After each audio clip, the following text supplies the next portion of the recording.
Welcome, curious listener. Today we are undertaking a deep dive into, well, one of the most stubborn chronological puzzles in all of ancient scripture. We're talking about the precise timeline of the Passover, the crucifixion, and the resurrection. That's right. And, we're dealing with sources suggesting the traditional timeline, one taught for centuries, is actually, impossible. Mathematically and legally impossible when you hold it up against the law itself. Impossible how? What's the core issue? The issue is it creates these deep internal contradictions. It forces people to choose, really. Either you deny key statements in the Synoptic Gospels, Luke, Mark, Matthew, or you have to disregard the strict requirements of the Mosaic Law. Specifically around things like Sabbath timing, Passover rules. Exactly. So our mission today is to introduce a specific prophetic framework. It's often called the days as years fractal. Okay. And using this, we believe we can reconcile these differences, showing how all four Gospels and the law align perfectly. It reveals a precise 7-day Passover week sequence that culminates in the cross. Okay, let's unpack this then. We've got a blueprint here that claims to solve a centuries-old theological knot. So we're moving past the idea of this, compressed 36-hour window for the crucifixion and resurrection. Mm-hmm. And instead, we're looking at evidence for a longer, precise fulfillment. And the argument is that these differences in the Gospels aren't mistakes. Not at all. They're calculated prophecy. That's the key. So the first hurdle for a lot of people is this idea that the Gospels could even have intentional variations. Right, because we're usually taught they're in harmony, or the differences are minor perspective things. Exactly. But we start with the principle that the synoptics, Luke, Mark, Matthew, while telling the same core story, use nuanced differences deliberately. These aren't errors. They're prophetic keys. They actually help reveal the end of days and specifically the different groups of believers involved during the end times tribulation. So it's not just like seeing a car crash from different angles. You're saying it's more like coded language designed to be unlocked later. Precisely. Like a code, yes. Let's use a concrete example, something most people probably just read past. The color of Jesus' robe just before the cross. Okay, I remember they differ. They do. Matthew says it was scarlet. Luke describes it as gorgeous, which the Greek actually implies is like white or radiant. White, okay. And Mark says purple. Now, if these were just human memory slips, why these specific distinct colors? Good question. So what's the prophetic meaning behind scarlet, white, and purple? They represent the three main groups active during the final prophetic years. Luke, with the white or gorgeous robe, speaks to the pre-tribulation bride, those called out before the main judgment. Pre-trib, okay. Mark, with purple, that speaks to the mid-tribulation group. Purple signifies, earthly royalty mixed with suffering, sacrifice. Mid-trib, yeah. And Matthew, which is often seen as the most Jewish-focused and deeply prophetic gospel in this context, uses scarlet. Scarlet is tied to judgment, the woman in scarlet in Revelation, the final bloodshed on earth. That points to the post-tribulation group. Wow. Okay, so even a detail like the robe's color becomes a signpost for who the message is targeting on the prophetic timeline. Exactly. The differences aren't mistakes, they're markers. That really changes how you have to read everything. Right. If the colors are that specific, then differences in timing in the calendar must be just as intentional. Now, you mentioned a big part of the confusion comes from relying too heavily on Matthew. Explain this Matthean lens. Yeah, the Matthean lens.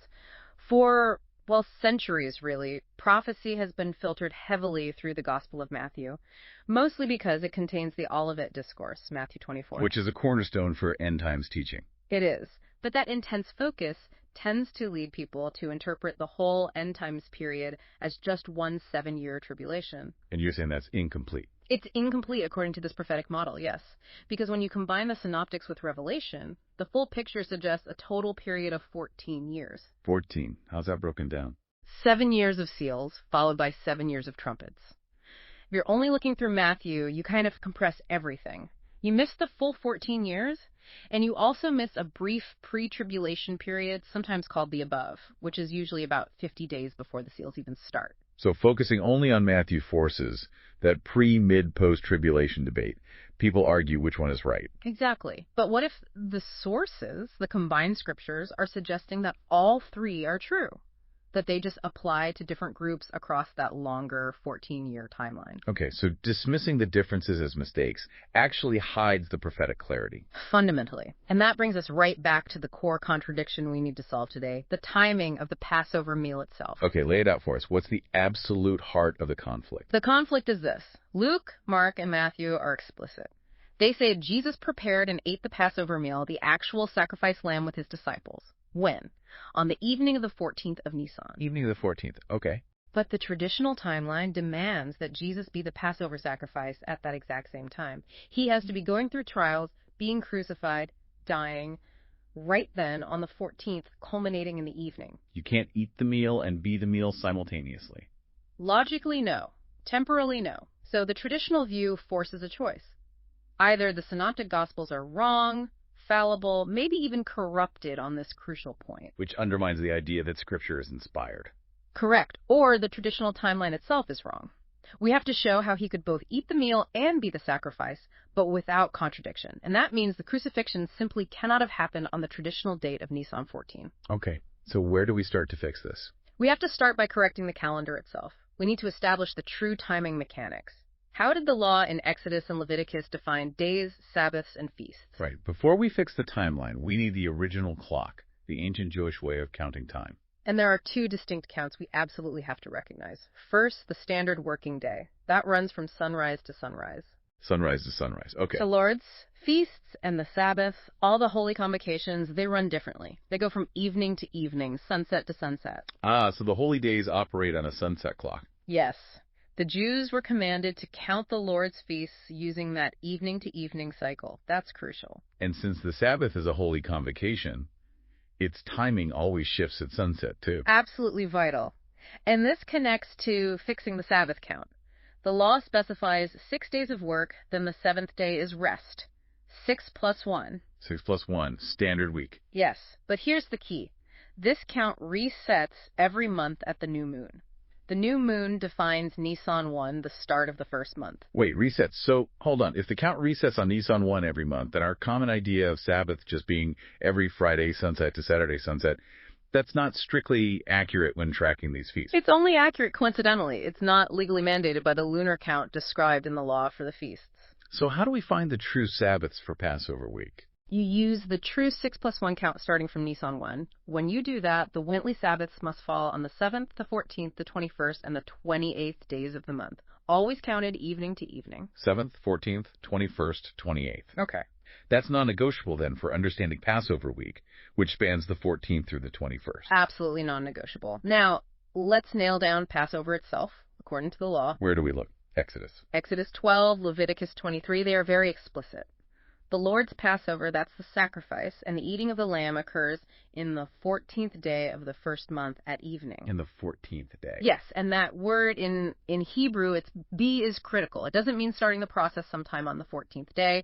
It means the event, the sacrifice and meal happens within the time frame of the 24-hour sunrise to sunrise 14th day, but specifically at the transition point, sunset.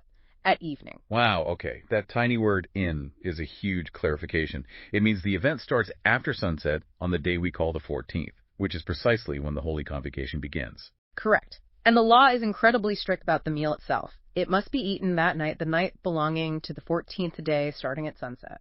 And the leftovers rule? Crucial. Nothing can be left until morning, meaning before the sunrise of the 15th day, any remains had to be completely burned. Okay, that no leftovers rule? It just seems impossible for the traditional timeline.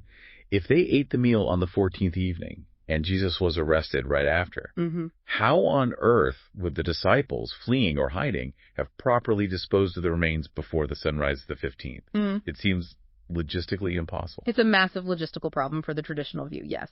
And another point of clarity we need, the terminology for the whole week. Right, because sometimes Passover seems to mean just the meal, other times the whole festival. Exactly. The entire 7-day period of unleavened bread, which runs from Nisan 14 evening all the way to Nisan 21 evening, is collectively called the Passover. Luke 22.1 confirms this. So Passover can mean the single meal or the whole 7 days. Correct. And one more legal point. The law actually required 2 specific mandatory meals during this Passover week. 2 mandatory meals? Yes. One on the first day, that's the main Seder, on the evening of the 14th. and another one on the 7th day, the evening of the 20th.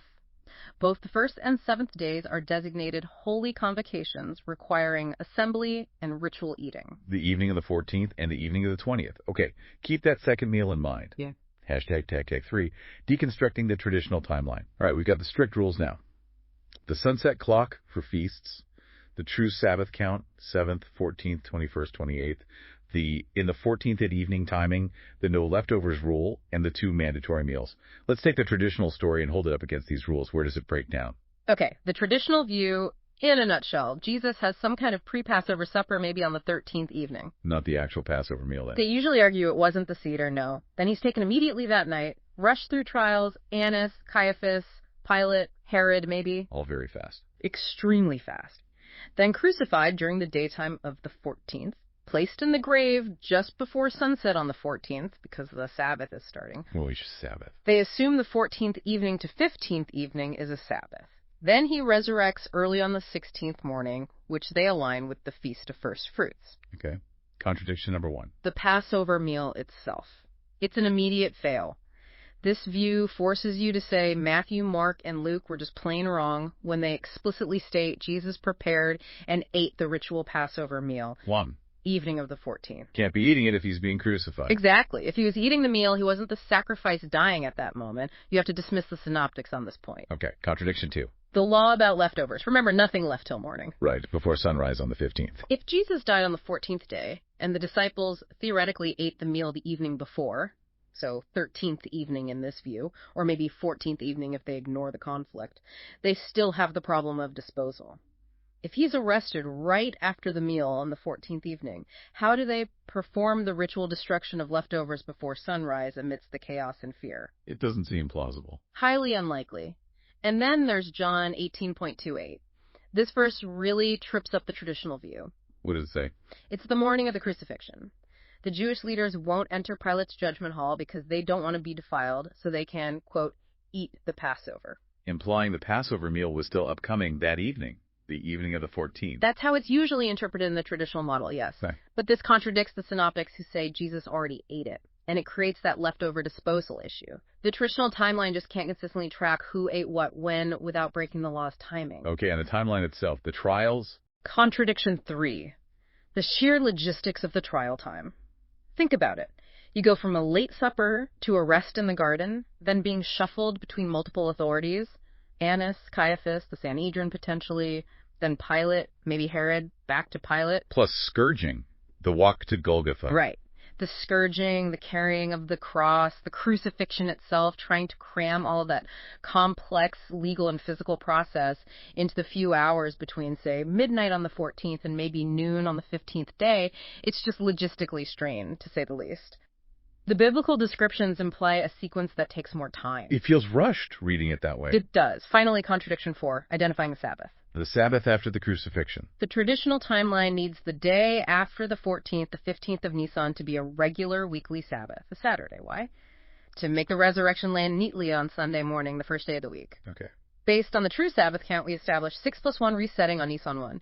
Placing Sabbaths on the 7th, 14th, 21st, 20th, the 15th of Nisan is not necessarily a weekly Sabbath. What is it then? It's the first day of unleavened bread, which is a holy convocation, a feast day, yes. But it's not automatically the 7th-day Sabbath, unless Nisan 1 happened to fall on a specific day of the week to make it line up, which isn't guaranteed. So by assuming a Friday crucifixion and meeting a Saturday Sabbath, the traditional view ignores the actual lunar-based Sabbath count required by the law. Exactly. It imposes our modern weekly cycle onto the ancient lunar calendar without verifying the mandated count. So putting it all together, the traditional timeline really only works if you pick and choose details, ignore the synoptics on the meal, disregard the practical logistics, and misidentify the Sabbath according to the law's own rules. That's a fair summary, yes. It requires overlooking significant textual and legal details. Okay, so the traditional view seems riddled with problems. Yeah. How do we resolve this? You mentioned a prophetic key. We do. The key that unlocks the whole thing is the correct identification of the high Sabbath. This gives us the true anchor point for the crucifixion date. High Sabbath, okay. But first, we have to tackle that confusing verse, John 18.28, where the Jews hadn't eaten the Passover yet on the morning of the crucifixion. How does the new model explain that without contradicting the synoptics? Right. So pastors often use that verse to say, see, the synoptics must be wrong about Jesus eating the meal on the 14th. But the resolution is simple once you remember that Passover refers to the entire 7-day Feast of Unleavened Bread. Ah, okay. The whole week is called Passover. Yes. And remember those two mandatory meals. The first on the evening of the 14th and the second on the evening of the 20th. Exactly. The meal John 18 refers to is not the first Seder meal on the 14th. It's the second mandatory meal, the one required by the law on the 7th day of unleavened bread, which occurs on the evening of Nisan 20. So that meal is also called a Passover meal because it falls within the Passover week. Precisely. The whole week carries the name. So the Jews, waiting outside Pilate's hall on the morning of the crucifixion, weren't worried about the Seder they'd already had days ago. They were keeping ritually pure so they could participate in the final mandatory feast meal of the week, still several days away. Wow, okay, that completely resolves the conflict between John and the synoptics. Jesus ate the first meal on the 14th. The leaders were worried about the second meal on the 20th. Instantly resolved. And this clarity leads us right to the definitive scriptural clue, John 19.31. What happens there? The crucifixion is ending. The Jews demand the bodies be taken down from the crosses quickly. Why? Because the upcoming Sabbath wasn't high day. A high day. What makes a Sabbath high? Is it just more important? It's a specific technical term. A high Sabbath is a rare and powerful calendar alignment. It occurs when a regular weekly Sabbath, the mandatory seventh day of rest, happens to fall on the exact same day as a major annual feast day, a holy convocation. A weekly Sabbath plus a major feast day combined. Yes. Now, let's apply the true Sabbath count we established. 7th, 14th, 21st. The 21st of Nisan. Okay. Now look at the feast days during Passover week. The first day, Nisan 15, is a holy convocation. And the seventh day, Nisan 21, is also a holy convocation. So the 21st of Nisan is both a weekly Sabbath from our 7-14-21 count, and the seventh day of unleavened bread, which is a holy convocation feast day. Exactly. The period from the evening of the 20th to the evening of the 21st of Nisan is the only day during the entire week of unleavened bread that fulfills both criteria. It's the only day that legally qualifies as the high Sabbath mentioned in John 19.31. Okay, this is huge. If the high Sabbath is Nisan 21, specifically, evening of 20th to evening of 21st, then the crucifixion had to happen the day right before it started. Precisely. The Gospels call the crucifixion day the day of preparation. Preparation for what? Preparation for that specific high Sabbath. So the day of preparation, the crucifixion day, must have been Nisan 20. That is the prophetic resolution, Nisan 20. Now let's trace the full sequence, incorporating that necessary time gap we talked about. Okay, lay it out. 1. Passover meal. Jesus eats the Lord's Passover meal, the first mandatory one, confirmed by Matthew, Mark, and Luke. This happens on the evening starting the 14th of Nisan. Evening of the 14th, check. 2. The gap. Delivered into sinful men, he's taken that evening. But then there's a crucial 5-day period. This isn't just empty time. It's the period of being delivered, as Luke 24.7 puts it. Luke 24.7. Yes, the resurrected Jesus reminds them, the Son of Man must be delivered into the hands of sinful men and be crucified and the third day rise again. The sources argue the Greek structure, the comma and, shows 3 distinct sequential phases. Nice. Delivered, rise again. That delivered phase involving the trials before Annas, Caiaphas, Pilate, Herod, back and forth, that takes time. 5 days. 5 days from the arrest on the 14th evening brings us to the 20th. Exactly. Which leads to step 3, crucifixion. Jesus is crucified on the daytime portion of Nisan 20. This day is correctly identified as the day of preparation because it immediately precedes the high Sabbath. 4. High Sabbath. Jesus is taken down from the cross and placed in the grave before sunset on Nisan 20, just as the high Sabbath is beginning, Nisan 20 evening to Nisan 21 evening. This high Sabbath is a day of mandatory rest, no work. And the resurrection. Resurrection. He resurrects early in the morning on Nisan 22. This is the first day of the week following the high Sabbath. It aligns perfectly with the timing for the Feast of First Fruits, which occurs the day after the Sabbath that falls during the feast week. Nisan 22. Mm-hmm. Okay, that timeline holds together. It validates the synoptics on the meal. It explains John 18 and 19. It fits the high Sabbath requirement, and it allows realistic time for the trials. But that 5-day gap, how do we prove it wasn't compressed? Is there evidence beyond the Luke verse suggesting Jesus was held for 5 days? Well, the strongest evidence comes from the prophetic symmetry, the fractal pattern we'll discuss next. But think about the law itself. The Passover lambs, weren't they selected and then held for a period before sacrifice? Yes, I think they were held for inspection. Exactly. Often for about 4 or 5 days. If Jesus is the ultimate Passover lamb, being arrested on the evening of the 14th and then held, delivered into the hands of sinful men, inspected by religious and Roman authorities until his sacrifice on the 20th, that 5-day period perfectly mirrors the law's requirement for the lamb. He fulfilled the type. The narrative needs that time gap to fulfill the shadow picture. The lamb held captive before the slaughter. Okay, that adds another layer. Now for the confirmation. The real proof for this historical timeline, the Redius coup, comes when we see how it perfectly mirrors the prophetic future timeline that is to come. We use the fractal principle. Define fractal again in this context. It's the idea that patterns repeat at different scales. So what happened during those 7 days of unleavened bread, Passover week, is a miniature blueprint, a perfect mirror image for the 7 years of seals, which is the first half of the full 14-year tribulation period. Okay, so the assumption here is the full prophetic period is 14 years, not just 7. 7 years of seals, then 7 years of trumpets. Correct. That's the framework this model uses, derived from combining the Gospels and Revelation. So the 7 days of unleavened bread map directly onto the 7 years of seals. Let's walk through it day by day, year by year. Okay, start with day 1 in the feast week, which is Nisan 15. Right. Day 1 maps to year 1. Nisan 15, the first day of unleavened bread. The law mandates this day is a holy convocation. Now, the Hebrew word used for convocation there, mikra, Strong's 7121, literally means a calling out or bidden guests. Called out guests. Yes. Now, think about the prophetic year 1. This day 1, starting the 7-day, 7-year count, aligns perfectly with parables like Luke 14, the wedding feast, where guests are bidden or called out beforehand.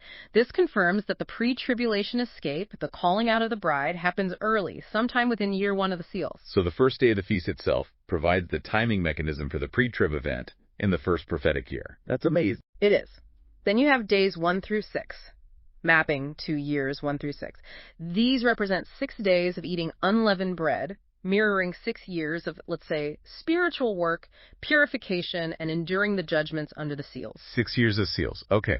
Then the 7th day. Then we reach the climax of the first half. Day 7 maps to year 7. What was day 7 of the feast? It was Nisan 21. The law says this 7th day is a solemn assembly, and critically, it was the high Sabbath. The high Sabbath, Nisan 21. And what does Sabbath mean? Rest, cessation from servile work.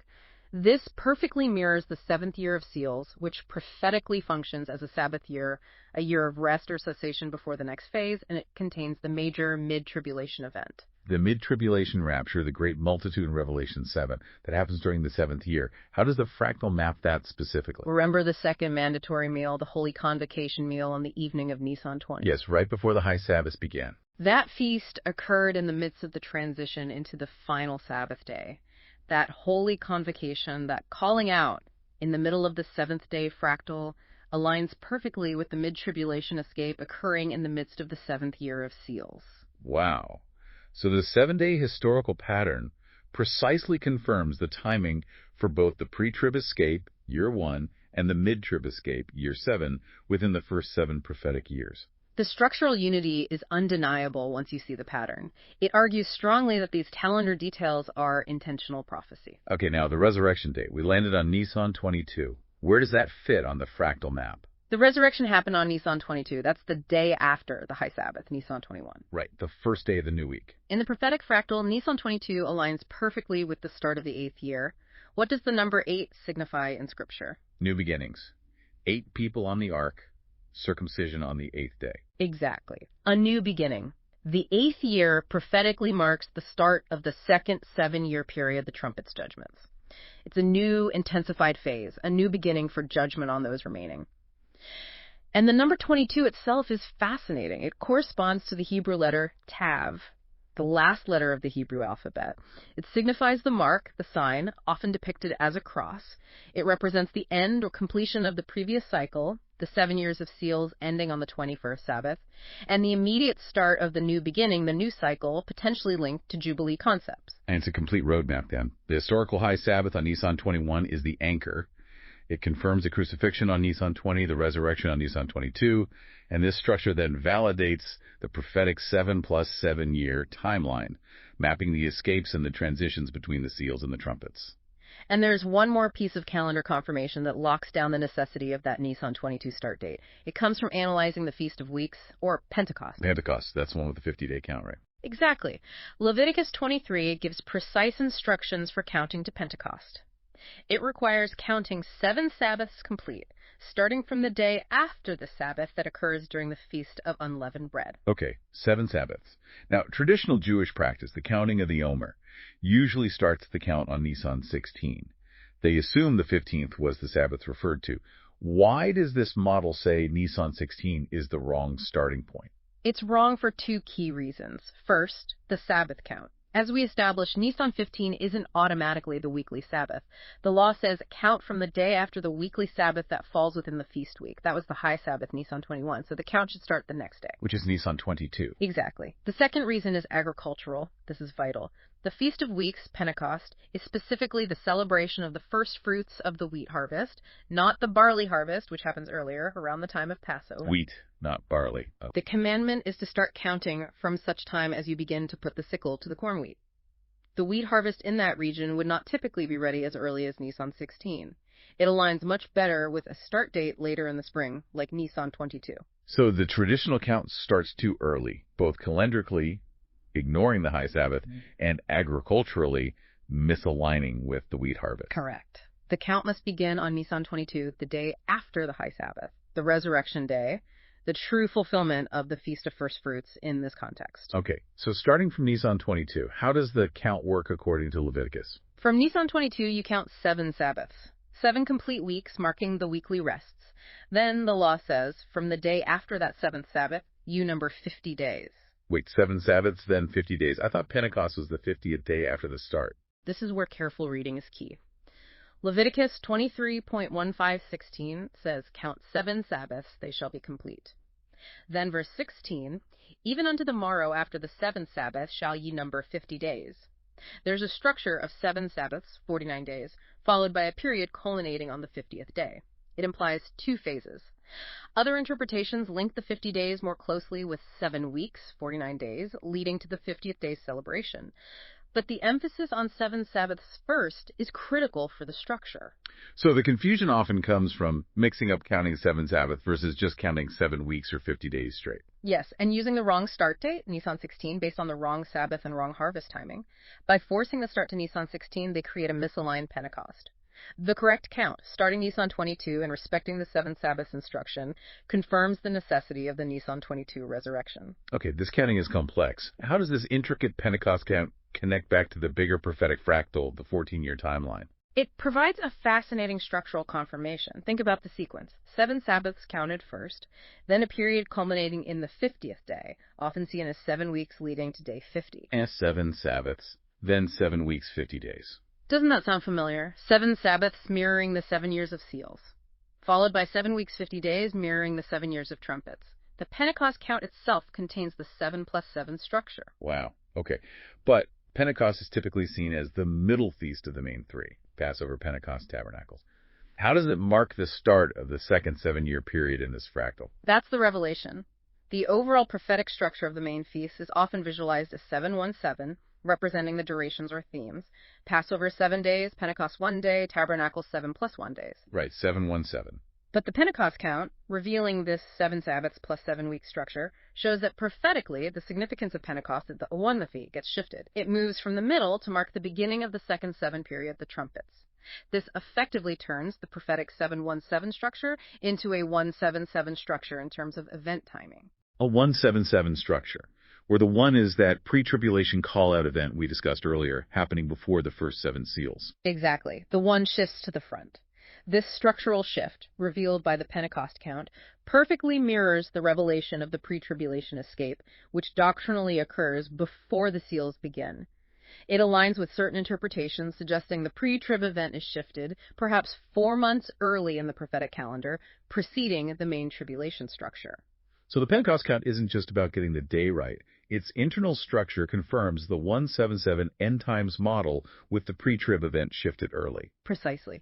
And the 50th day itself, Pentecost, is massively significant and mirrors huge biblical events.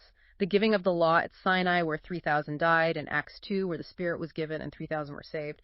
It marks the start of new spiritual eras. The alignment is complete, from the historical crucifixion calendar to the structure of future prophecy. Hashtag, tag, tag, outro. Okay, here's where the full impact really hits you, doesn't it? The sheer, mathematical precision needed to make the law, all four Gospels, and this future prophetic timeline locked together, especially using this fractal key. Yeah. It's just staggering. You haven't just resolved a contradiction. You've shown the solution actually validates a detailed prophetic calendar for the future. And I think the most significant takeaway really is the absolute unity and, frankly, the inerrancy of Scripture when you view it through this prophetic lens.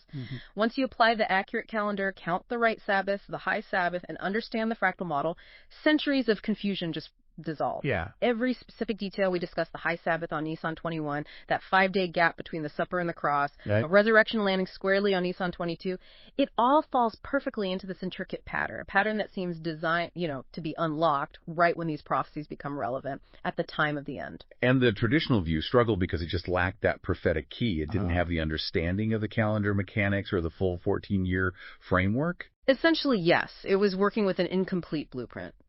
So what does this really mean for someone studying these texts today?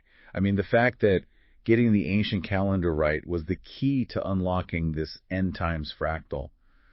It seems to powerfully confirm that foundational belief, the one often challenged by claims of contradiction. Which belief is that? That all Scripture is given by inspiration of God. Right. Absolutely. Think about it. If the crucifixion timeline, the central event of the faith, was actually corrupted in the texts, or if the Gospels fundamentally botched the details, then that statement about Scripture's inspiration really couldn't hold water. It'd be a major problem. A huge problem. But this revelation, this alignment, argues the opposite. It suggests there are no actual mistakes, just mysteries. Mysteries waiting for the right key, the prophetic key, to unlock them.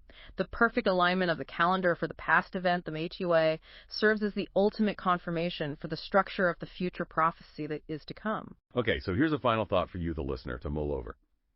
If the traditional timeline of the crucifixion was potentially inaccurate for almost 2,000 years, based on what seems like a, understandable but critical miscalculation of the Sabbath and feast timing, what other widely accepted historical or even prophetic timelines might be concealing equally precise, complex blueprints, just waiting for their own mathematical or prophetic key to be discovered?